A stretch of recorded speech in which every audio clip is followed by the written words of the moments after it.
Hello बच्चों, let's see this question. Let alpha and beta are the roots of the equation x square plus x plus 1 equal to 0. Then देखिए यहाँ अगर हम बात करें जो इक्वेशन हमको गिवन है ये है x square plus x plus 1 equal to 0. Clear. इसके स्टैंडर्ड रूट्स हमारे पास हुआ करते हैं ओमेगा और ओमेगा स्क्वायर. क्लियर. और यहाँ पे इसके रूट्स हमको गिवन है अल्फा और बीटा. इसका मतलब सिंपल सी बात है, अल्फा को हम ओमेगा ले लेते हैं और बीटा जो है हमारे पास यहाँ पर ओमेगा स्क्वायर हम इसको ले लेते हैं. क्लियर.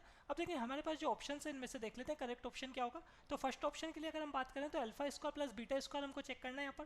क्लियर. तो alpha square plus beta square तो ये बन जाता है हमारे पास यहाँ पर omega square plus omega square पे भी स्क्वायर मतलब ओमेगा की पावर 4 हो गया. क्लियर. अब देखिए ओमेगा में अगर हम बात करें तो जो स्टैंडर्ड रिजल्ट्स हमारे पास होते हैं उनकी हम पहले बात कर लेते हैं. तो एक तो होता है हमारे पास 1 plus omega square equal to 0.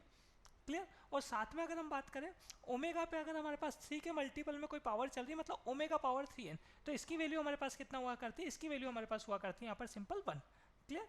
अब देखिए इसके आगे अगर हम कंटिन्यू करें तो हमारे पास alpha square plus beta square की वैल्यू हम फाइंड कर रहे थे. तो omega square as it is omega power 4 को हम नोट कर सकते हैं ओमेगा क्यूब इंटू ओमेगा. तो ओमेगा क्यूब तो 1 हो जाएगा हमारे पास. तो सिंपल ये क्या देगा ओमेगा पावर 4 हमको ओमेगा देगा.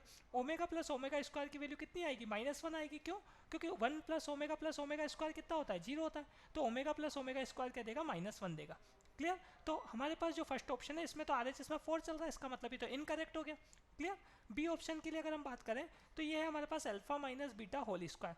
इसको हम ओपन कर लेते हैं. तो alpha square -2 alpha beta plus beta square. Alpha square की अगर हम बात करें तो अल्फा स्क्वायर हमारे पास कितना होगा ओमेगा स्क्वायर -2 अल्फा बीटा अगर हम करेंगे तो ओमेगा क्यूब बन जाएगा प्लस बीटा स्क्वायर हम करेंगे मतलब ओमेगा स्क्वायर का स्क्वायर करेंगे तो ओमेगा पावर 4 बन जाएगा. इसको भी सॉल्व कर लेते हैं. ये बन रहा है omega square minus omega cube 1 होता है तो सिंपल 2 रह गया हमारे पास प्लस ओमेगा पावर 4 जो है हमारे पास ये भी हमने चेक किया था कितना बन रहा था ओमेगा बन रहा था तो प्लस ओमेगा. क्लियर. इसको कंटिन्यू करें अगर हम यहाँ पर तो देखते हैं कितनी वैल्यू बन रही है हमारे पास ये RHS में. तो RHS चल रहा है हमारे पास ओमेगा स्क्वायर प्लस ओमेगा देख लें आप. तो ओमेगा स्क्वायर प्लस ओमेगा आपके पास कितना बना -1. तो इसका मतलब एक तो आपके पास -1 आ रहा है और साथ में कितना आ रहा है -2 तो चल ही रहा है आपके पास. तो ये बन गया -3. क्लियर. तो बी ऑप्शन के RHS में +3 है, इसका मतलब बी ऑप्शन भी क्या हो जाता है यहाँ पर इनकरेक्ट हो जाता है. सी ऑप्शन के लिए बात करें alpha cube plus beta cube, इसको हम सोल्व करते हैं. तो अल्फा क्यूब मतलब सिंपल हमारे पास ओमेगा का क्यूब हो गया और बीटा क्यूब मतलब ओमेगा स्क्वायर का क्यूब तो ये बनेगा ओमेगा पावर 6. क्लियर. अब देखें इसको और सोल्व कर लेते हैं हम यहाँ पर.